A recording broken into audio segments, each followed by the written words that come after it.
apakah tulang, apakah tanduk hewan itu najis? Assalamualaikum warahmatullahi wabarakatuh. Nahmaduhu wa nusalli wa nusallimu ala rasulihil karim. Amma ba'du. La haula wa la quwwata illa billahil aliyil azim. Bagaimana kabar teman-teman semua? Semoga dalam keadaan sehat walafiat dan senantiasa diberikan keberkahan oleh Allah Subhanahu wa taala. Teman-temanku semua, jumpa lagi dengan saya Abdul Khair dalam channel Asgar Blade. Teman-teman sekalian, hari ini saya akan mengajak bermuzakarah kepada teman-teman semua, khususnya subscriber Asgar Blade. Bermuzakarah tentang apa?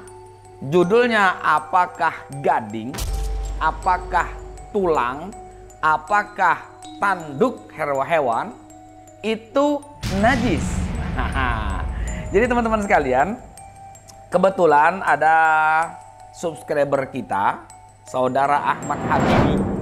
Kemarin beliau WhatsApp saya, kebetulan saya sedang membuat status tentang gading. Dan beliau bertanya, mohon maaf, bukannya gading itu najis Ustadz? Mohon penjelasannya. Terus saya jawab, ya Imam Syafi'i najis, ya kan? Imam Hanafi enggak. Bukannya kita bermazhab Syafi'i? Iya benar. Mohon maaf nih Ustadz, nggak bermaksud menggurui. Oke, sekarang dengan adanya pertanyaan Mas Habibi, maka terbukalah wawasan kita untuk bermuzakarah tentang hal ini teman-teman semua. Kemudian teman-teman, saya buka kitab. Dalam kitab Fathul Qori pun dijelaskan bahwasanya sesuatu yang berasal dari tubuh hewan jelas itu najis. Ya, ini hukum awal.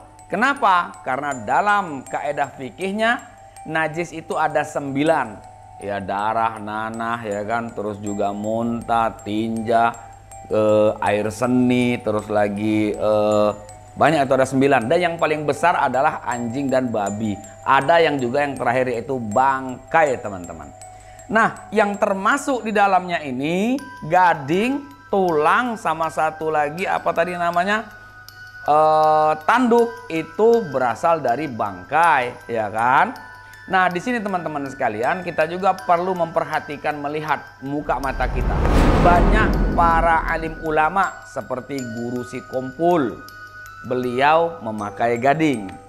Nah, teman-teman semua yang dirahmati Allah Subhanahu wa taala, jadi atas hal ini itu sebagai contoh saja, para alim ulama yang lebih pakar, yang lebih tahu tentang hukum agama, mereka pun memakai. Ya, nah kemudian teman-teman yang dirahmati Allah Subhanahu wa taala, saya pun langsung bermuzakarah dengan Habib Afang Al-Jufri.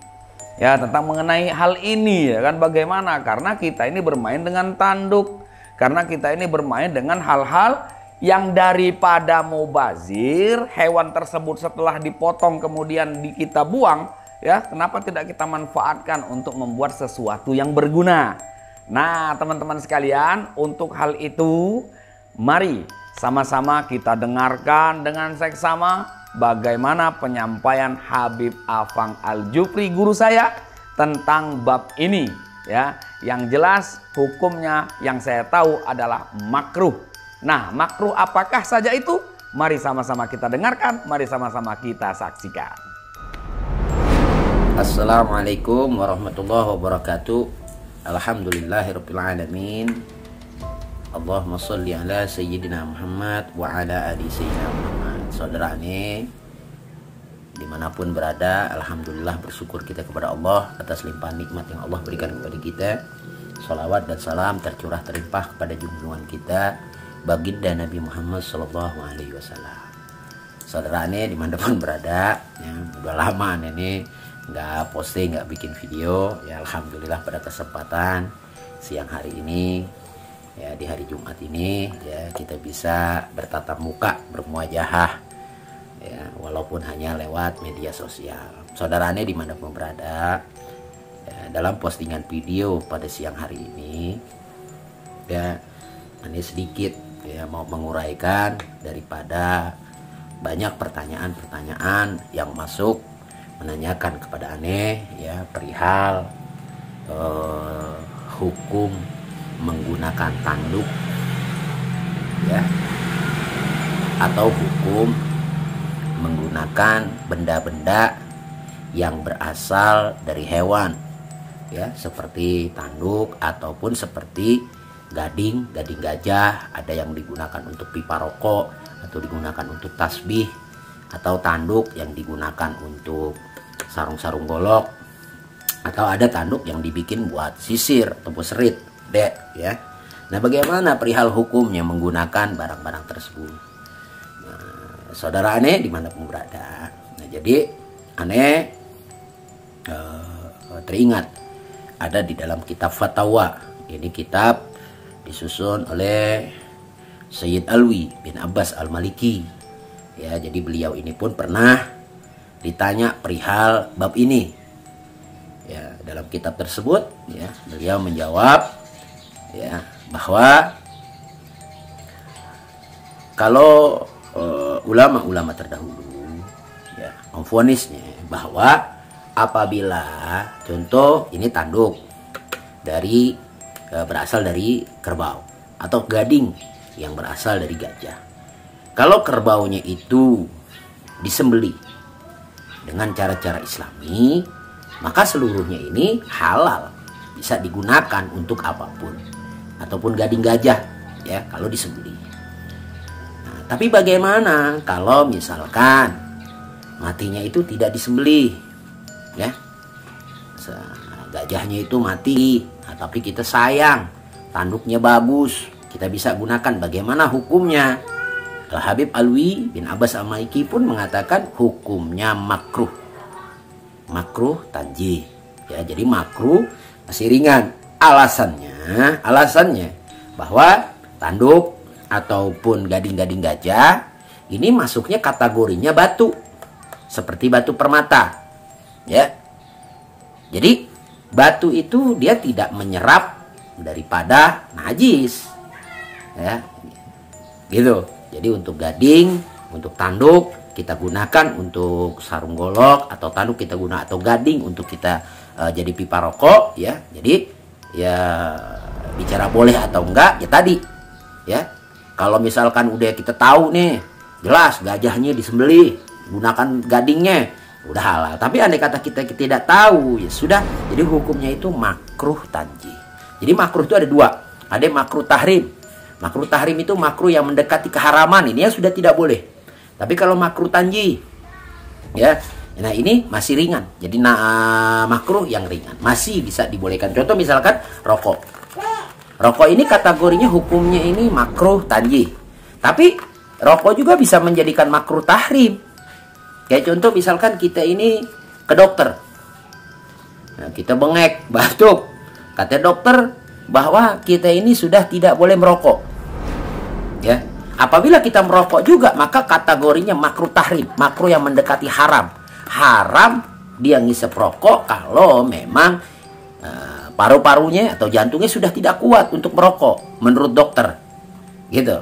Nah, ini makruh tahrim. Atau misalkan zaman sekarang, anak-anak sekarang nih, dia masih sekolah, maaf, dia masih kuliah, belum bisa cari duit masih minta sama bapaknya, dia ngerokok, bagaimana hukumnya? Makruh tahrim ya, kecuali udah pada bisa cari duit sendiri gitu. Nah, ini perihal ya menjawab ya perkara tentang tanduk yang digunakan untuk sarung golok, hukumnya bagaimana, apakah najis atau tidak, atau ini. Nah, atau misalkan tanduk gading yang digunakan pipa rokok. Jadi balik lagi, hukumnya itu ya kesepakatan ulama-ulama moderat adalah makruh tanjih ya. Jadi itu aja sedikit video yang aneh bikin, mudah-mudahan ya bisa menjawab ya daripada pertanyaan dan keraguan teman-teman dalam menggunakan barang-barang alat-alat yang berasal dari hewan seperti tanduk. Nah, teman-teman semua, sudah kita dengarkan dengan jelas, dengan seksama bagaimana penjelasan Habib Afang Al-Jufri, guru saya, teman-teman sekalian, tentang masalah bab ini. Artinya kita menggunakan tanduk, kita menggunakan gading, ya kan, menggunakan tulang. Sama sepertinya kemarin juga istri saya ketika saya berada di Mekah, beliau titip saya belikan tasbih tulang onta. Itu juga tulang tapi digunakan buat tasbih. Artinya boleh-boleh saja, sah-sah saja. Maka atas hal ini teman-teman semua, atau penghobi golok dengan tanduk, penghobi gading buat merokok, silahkan saja, tidak apa-apa, ya kan, sah-sah saja. Tapi teman-teman sekalian, atas hal ini saya juga bersepakat untuk yang memiliki gading kalau bisa punya sertifikat, karena itu adalah barang-barang yang dilindungi. Oke teman-teman semua, terima kasih sudah menyaksikan dari awal sampai terakhir ya dalam video ini. Semoga bermanfaat buat saya, bermanfaat pula buat Anda ya. Ada baiknya dari Allah Subhanahu wa taala, ada kekurangan nafsu dan kebodohan saya pribadi. Untuk itu saya memohon maaf jika ada kesalahan. Saya mohon ampun kepada Allah Subhanahu wa taala. Jangan lupa like, komen dan subscribe channel kita supaya kita semangat terus untuk berkarya. Terima kasih. Usikum wa nafsi bitaqwallah. Assalamualaikum warahmatullahi wabarakatuh.